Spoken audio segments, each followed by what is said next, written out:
आमदार मधुकर पिचड आणि वैभव पिचड यांच्यावर शिवाजी धुमाळ यांनी टीकेच्या ब्रह्मास्त्राने वार केलेत। अकोले तालुका पिचडमुक्त करा, पिचडांची घराणेशाही संपवून अशोक भांगरेंना काम करण्याची संधी द्या, ते तालुक्याला नक्कीच सोन्याचे दिवस आणून देतील असं मत भाजपचे जिल्हा उपाध्यक्ष जालिंदर वाकचौरे यांनी व्यक्त केले।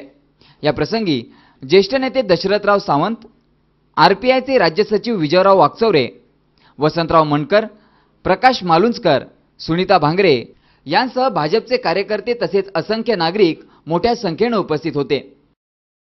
यांच्या नेतृत्वाखाली जे सरकार देशात आलं ते सरकार आपल्याला महाराष्ट्रात आणायचंय।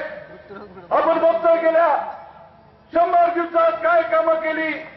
एक विजनचा नेता मोदी साहेब आहेत आणि त्या नेतृत्वाखाली आपल्याला महाराष्ट्राला बागकाम करायचंय।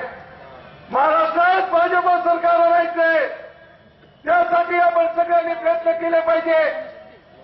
या ठिकाणी जाणीवपूर्वक सांगेल, आपण सगळी मंडळी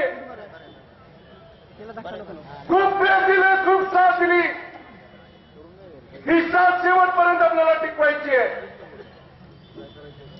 सर्व कार्यकर्त्यांना माझी विनंती आहे, उत्साहाच्या भरात आपण गाफील राहतो आणि शेवटच्या निवडणुकीच्या टप्प्यात आपण कुठेतरी कमी पडतो, परंतु यावेळेस तसं घडायचं नाही। 15 तारखेच्या 6 वाजेपर्यंत प्रत्येक कार्यकर्त्यांनी जागृत राहायचंय। C24 साठी प्रतिनिधी गणेश आवारीसह कॅमेरामन सचिन खरात।